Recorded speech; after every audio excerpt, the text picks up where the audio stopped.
नमस्कार, मैं हूं विश्वेश ठाकरे। स्वागत है आपका हमारी खास पेशकश पड़ताल में। आज हम पड़ताल करेंगे उस जामवंत की जिसने भगवान श्री राम की सेना में तो अहम भूमिका निभाई, लेकिन पिछले 20 सालों से पेंड्रा, गौरेला, मरवाही से लेकर तो मध्य प्रदेश की सीमा तक के गांवों के लिए आतंक का पर्याय बना हुआ है।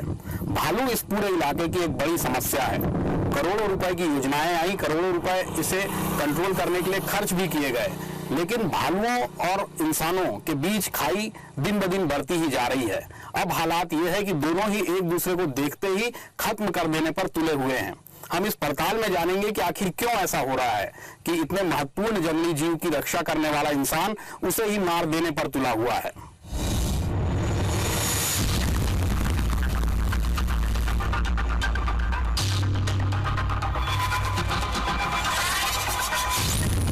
छत्तीसगढ़ और मध्य प्रदेश की सीमा पर बसा सुदूर जंगली आदिवासी क्षेत्र मरवाही। मरवाही वैसे तो प्रदेश के पहले मुख्यमंत्री अजीत जोगी की चुनावी सीट होने के कारण चर्चा में आया, लेकिन इसकी एक खासियत और है जिसकी वजह से ये इलाका और खास हो जाता है। जी हाँ, ये पूरा इलाका देश के उन चुनिंदा क्षेत्रों में शामिल है जहां भालू बहुतायत में मिलते हैं। काले पत्थरों के पहाड़ों से घिरे मरवाही से लेकर वेंकटनगर तक भालुओं की तादाद सैकड़ों में है।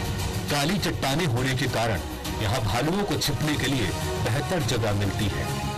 इन पहाड़ों में सैकड़ों ऐसे खो हैं जिसमें भालू रहते हैं। यहाँ का मौसम, वातावरण और जंगलों में लगे बेर, महुआ के पेड़, दीमक की धुएं, मधुमक्खी के छत्ते उसे पर्याप्त भोजन भी उपलब्ध करा देते हैं। पहाड़ पर होने के कारण यहाँ का ठंडा मौसम भालुओं के लिए अनुकूल है। भालुओं की मौजूदगी ने इस इलाके को खास बना दिया। 1935 से यहाँ भालुओं पर अध्ययन के लिए विशेषज्ञ आने लगे। वन विभाग ने इन्हीं बातों को देखते हुए साल 1956 में भालुओं के लिए इसे संरक्षित क्षेत्र घोषित कर दिया। इसके बाद यहाँ काले भालुओं की संख्या बढ़ी ही, साथ ही 1999 में यहाँ सफेद भालू भी दिखाई दे दिया। इस घटना ने मरवाही को पूरे देश में वन्य प्राणी विशेषज्ञों की नजर में ला दिया। चुआ बहरा गांव में मिले सफेद भालू को वन विभाग ने पकड़ा और उसे कमली नाम दिया। कुछ दिन बाद उसे भोपाल के जू भेज दिया गया। विशेषज्ञों ने माना कि यह भालुओं में होने वाली बीमारी के कारण सफेद हो गया होगा। इसके बाद फिर यहाँ 2007 में सफेद भालू दिखा। ये भालू मरवाही के रेस्ट हाउस और आसपास के इलाकों में पीपरी नामक फल खाने आता था। कुछ महीनों तक दिखने के बाद इस भालू का फिर पता नहीं चला। हालांकि बीच बीच में माड़ाकोट, दानीकुंडी, सेमरदर्री के ग्रामीण इस तरह के सफेद भालू दिखने की बात कहते रहे हैं। भालुओं के लिए प्रसिद्ध हो चुके मरवाही और आसपास के इलाके में करीब 500 भालू होने की बात कही जा रही है।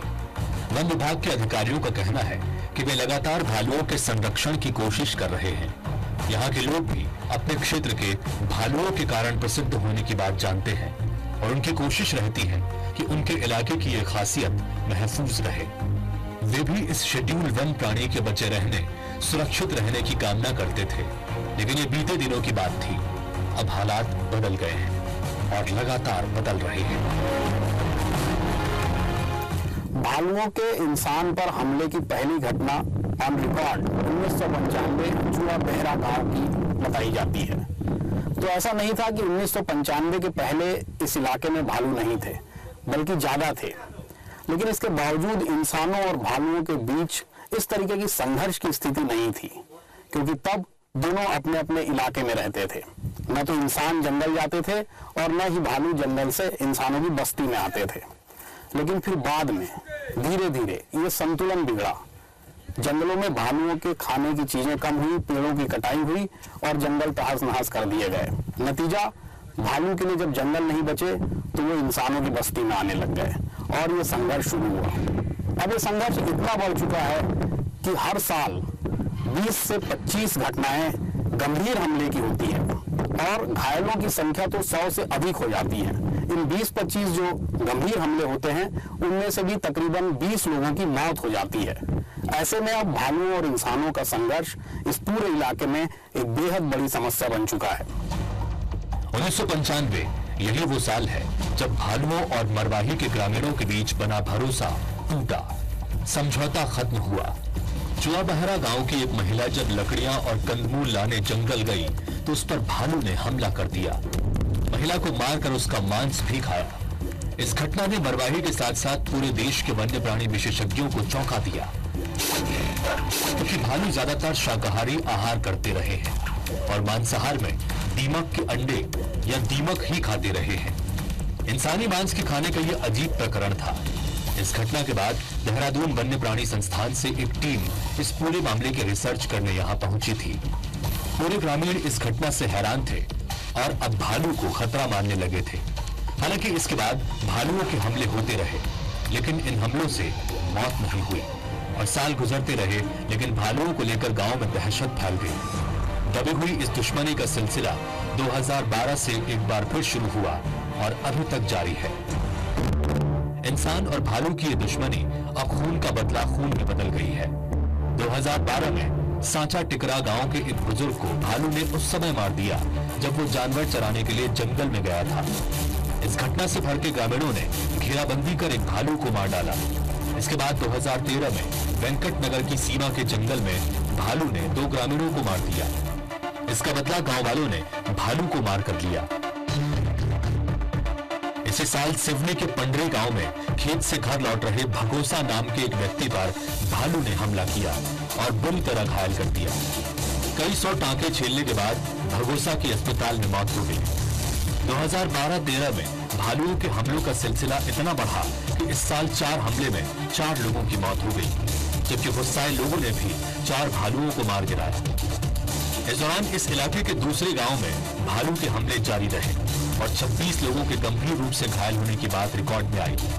2012 से जारी ये हमले आज तक जारी है।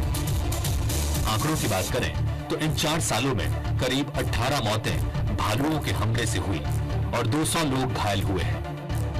1 जनवरी 2014 को भालू ने सिलपहरी और गगनई गांव के भूपेंद्र सिंह और कलीराम को मार डाला। भालू ने इनका मांस भी खाया। आदमखोर हो चुके इस भालू को इस समय यहाँ के एसडीएम के चार्ज में रहे आईएएस अफसर रणवीर शर्मा ने 11 राउंड फायर कर मरवाया।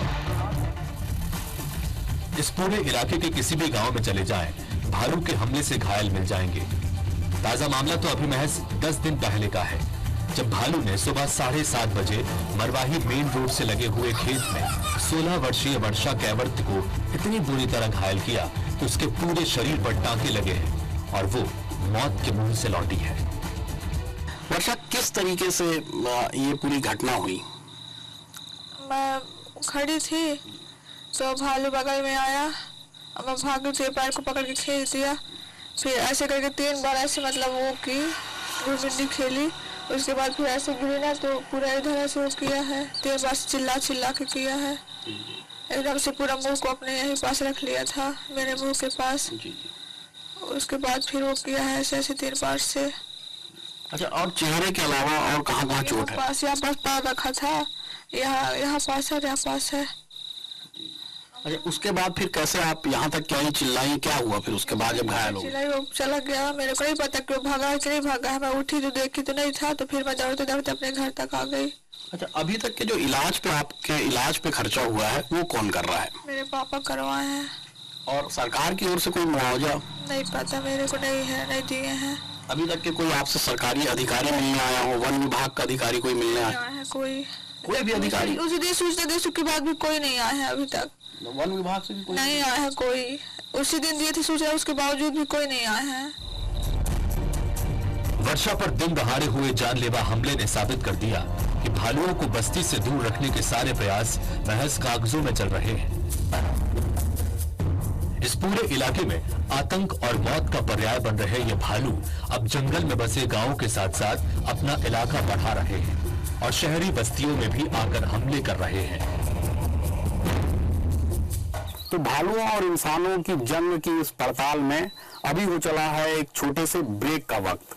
ब्रेक के बाद हम जल्दी ही लौटेंगे और करेंगे पड़ताल इसी मुद्दे पर कुछ और पहलुओं की।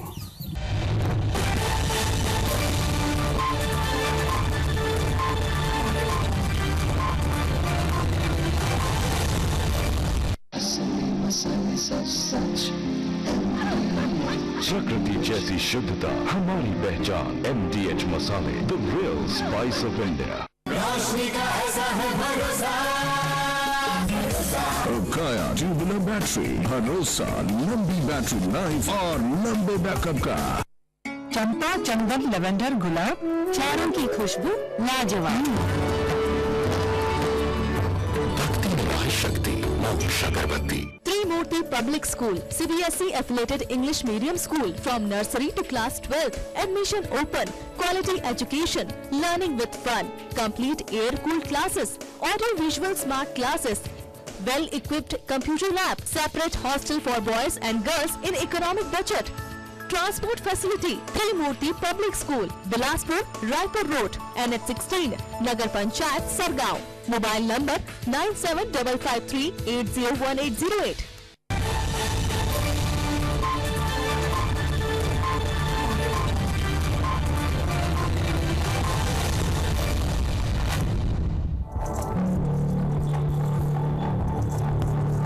अपनी पड़ताल में हमने ये भी समझने की कोशिश की कि आखिर घने जंगलों और घोर खाइयों में रहने वाला जंगली जानवर क्यों बस्तियों में आ रहा है।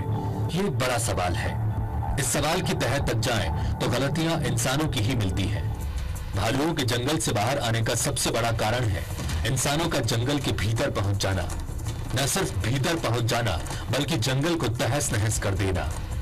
घने जंगलों, प्रचुर खनिज संपदा से भरे इस क्षेत्र में पदस्थ राजस्व वन विभाग के कुछ अफसरों ने पूरे मरवाही को जिस तरह खनिज माफियाओं, लकड़ी तस्करों के हाथों बेचा है, उसे देखकर यहाँ आने वाला कोई भी शख्स चौंक जाएगा।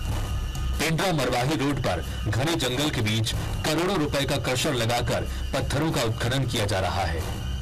जंगल के अंदर के पहाड़ों को विस्फोट से तोड़ा जा रहा है और वहां से गिट्टी बनाकर बेची जा रही है।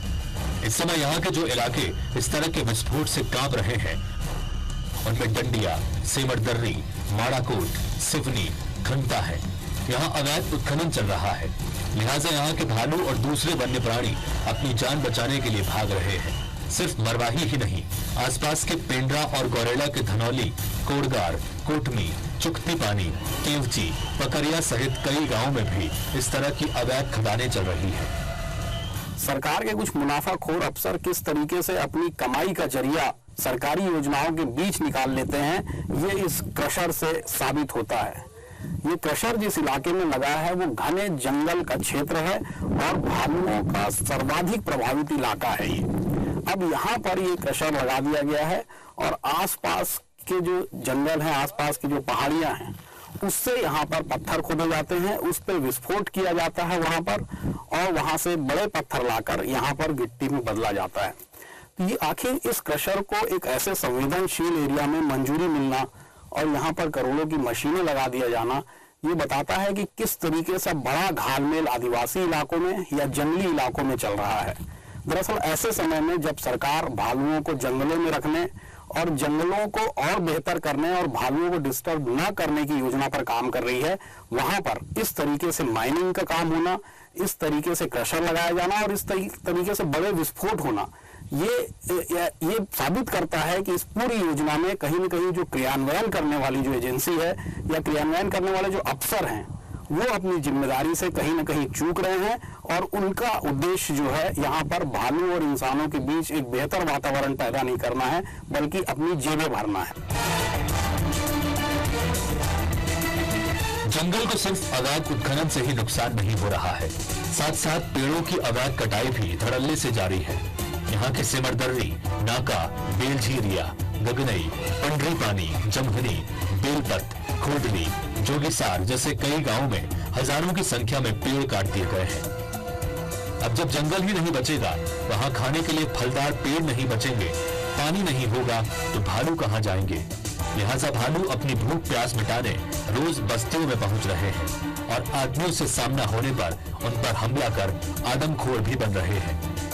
इन जंगलों के आसपास बसे गांव में इतनी दहशत है कि लोग शाम होते ही अपने घर छोड़ जाते हैं, क्योंकि भालू उनकी बाड़ी में लगे पेड़ों के फल खाने खेतों में रोज आ रहे हैं।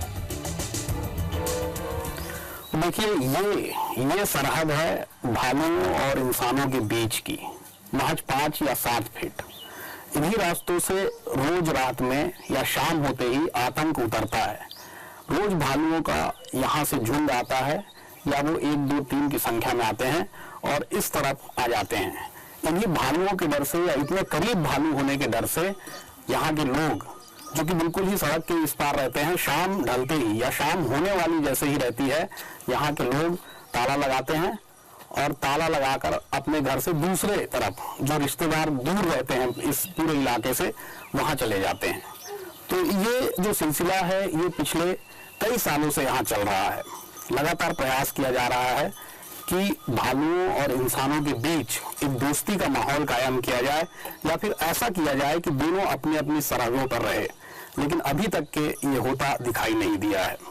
ये समस्या भविष्य में और विकराल रूप लेगी, इसकी पूरी आशंका बनी हुई है। सूर्य अगर खत्म हुआ 7 बजे से भालू का आना जाना हो जाता है, अचानक कहीं भी मिल जाए कोई ठिकाना नहीं है। इससे हर इंसान चाहता है कि बचाओ अपने, और जो नहीं बच पाता उसको हमला कर देता है। भालू जैसे मूंगफली बोए तो मूंगफली खाने आ जाता है, कि भुट्टा हो भुट्टा का समय आ जाता है। अच्छा, लोग भुट्टा में गए रात में, ये दिन में, रात में आकर भालू दिन हो जाता है लेकिन नहीं भागता है, और दिन में कोई धोखे से गया तो हमला हो जाता है। रोज डेली के आते से बेर पेड़ है सर, बेर पेड़ के लिए आते हैं। अभी डूमर भी अभी पक रहा है, वो उसके लिए भी आते हैं, मतलब डेली आते हैं सर। भालू को निश्चित नहीं है कि अगर दूर हम लोग तो भाग जाते हैं, और अचानक मुलाकात हो गया तो भाग जाते हैं चुपचाप। भेंट हो गए तो काट दिया। अच्छा, हाँ। तो यहाँ फिर आप लोगों की सुरक्षा के लिए क्या करते हैं आप लोग? सुरक्षा क्या है, हमारे पास कुछ नहीं है। वन विभाग वाले कुछ नहीं करते? कुछ नहीं करता है। वो चारों तरफ कांटा तार लगाने की बात थी, तो कांटा तार लगा देगा तो फिर भी नहीं निकल पाएगा। तो नहीं, पर लगाए नहीं अभी तक? नहीं लगाए है। खेल नहीं पाते, इधर उधर जाने के लिए नहीं पाते हैं। अच्छा, तो तुम लोग सुनते हो भालू यहाँ पर आता है रोज? हाँ। अब सवाल यह है कि हालात जब इतने गंभीर हो गए हैं तो प्रशासन क्या कर रहा है? जवाब है, प्रशासन और वन विभाग हमेशा की तरह कागजों पर योजनाएं बनाकर राशि का इंतजार कर रहा है। ये इंतजार भी 1-2 सालों का नहीं है, इंतजार है पूरे 20 सालों का। दरअसल जब 1995 में चूहा बहरा गांव की महिला को मारकर उसका मांस खाया तो उसका अध्ययन करने और भालुओं के आदमखोर बनने पर शोध करने देहरादून वन्य प्राणी शोध संस्थान से एक दल यहां आया। उसने करीब 2 साल तक यहां भालुओं पर शोध किया और ऑपरेशन जामवंत नाम से अपनी रिपोर्ट पेश की। इस रिपोर्ट में स्पष्ट किया गया कि किस तरह भालुओं को जंगलों में ही रखा जाए, कहां कैसे फलदार पेड़ लगाए जाएं, कैसे मधुमक्खियों का पालन कर उन इलाकों में शहद के छत्ते बनाए जाएं, कैसे भालू के लिए जरूरी दूसरी वस्तुओं का इंतजाम किया जाए। इस रिपोर्ट में ज्यादा प्रभावित गांव के चारों तरफ कटीले तार घेरने की योजना भी बनाई गई। तब इस ऑपरेशन के लिए 4.5 करोड़ रुपए की जरूरत थी, लेकिन अविभाजित मध्य प्रदेश में इस योजना की फाइल कहां गुम हुई इसका पता नहीं चला। उसके बाद साल 2000 में जब छत्तीसगढ़ मध्य प्रदेश से अलग हुआ तो फिर ऑपरेशन जामवंत चलाने की योजना बनी। पूरा प्लान रिवाइज किया गया, उसमें वॉच टावर, सतर्कता टीम जोड़ी गई, जंगल के भीतर पानी की व्यवस्था करने की भी योजना बनी। अब इसकी लागत हो गई 7.5 करोड़। कुछ राशि मिली भी, लेकिन इसके बदले सिर्फ जंगलों में ऑपरेशन जामवंत के बोर्ड दिखे और कुछ नहीं। एक बार फिर ये योजना ठंडे बस्ते में चली गई। अब जब 2012 के बाद भालुओं के हमले तेज हुए हैं और हर साल औसतन 5-6 मौतें और 100 से अधिक लोग घायल हो रहे हैं, तो वन विभाग को फिर ऑपरेशन जामवंत की याद आई है। तीसरी बार ऑपरेशन जामवंत को फिर से ठीक कर लागू करने के प्रयास जारी हैं। अब इसकी लागत हो गई है पहले की तुलना में 10 गुना, यानी 45 करोड़ रुपए। इसके तहत अब कटघोरा और मरवाही वन मंडल के तहत भालू हैबिटेट एरिया और कॉरिडोर बनाया जाना है। साथ ही जंगलों में प्लांटेशन, गांवों को घेरने के लिए लगाए गए कटीले तारों के आसपास लाइट्स, भालू अलर्ट की सूचना का आदान प्रदान करने जैसी कुछ बातें और जोड़ी गई हैं। जन भागीदारी समितियों का गठन, कंट्रोल रूम, एम्बुलेंस, चिकित्सकों की तैनाती जैसी बातों को भी इस ऑपरेशन से जोड़ा गया है। अधिकारी कहते हैं कि भालू एक महत्वपूर्ण वन्य प्राणी है, लिहाजा हम उसकी रक्षा का पूरा प्रयास करेंगे। ऑपरेशन जामवंत योजना भालू बचाने के लिए ही है। देखिए, मैं जब से इस क्षेत्र में आया हूँ तब से कोई भालू की शिकार की घटना भी हुई नहीं है। हाँ, भालू कुएं में गिर गया, हम रेस्क्यू किए हम लोग, है ना, लेडर डाल के सीढ़ी डाल के निकाले। और भालू गांव में आ गया तो हम लोग भी क्या है कि जब भी भालू दिखता है तो एक हम लोग एक इंफॉर्मेशन एक नेटवर्क बनाए हुए हैं और भालू अलर्ट के नाम से उसको हम स्प्रेड करते हैं। अफसर फिर कह रहे हैं कि ऑपरेशन जामवंत यहां लागू होगा। बेहतर तरीके से भालुओं को रिहेबिलिटेट किया जाएगा, जिससे भालुओं और इंसानों का संघर्ष खत्म होगा। लेकिन ये बात तो अफसर 20 साल से कह रहे हैं। यही वजह है कि जमीनी हालात सुधरने के बजाय लगातार बिगड़ते जा रहे हैं। मरवाही और उसके आसपास के इलाके में भालुओं और इंसानों के बीच जो जंग जारी है वो आने वाले समय में भी कम होगी, इसके अनुमान या इसकी उम्मीदें कम हैं, क्योंकि दरअसल वन विभाग को इसके लिए जितना प्रयास करना चाहिए वो करता दिखाई नहीं दे रहा है। साथ ही सरकारी तंत्र में इस पूरी समस्या से संबंधित जो फाइलें हैं वो बेहद धीमी गति से चल रही हैं। ऐसे में ये जंग जल्दी खत्म हो ये अभी दिखाई नहीं देता है। तो इस पड़ताल में बस इतना ही। आगे अगले हफ्ते हम फिर किसी नई पड़ताल पर चलेंगे। तब तक के लिए हमें इजाजत दीजिए। कैमरामैन उमेश कुमार के साथ विश्वेश ठाकरे, IBC 24 बिलासपुर।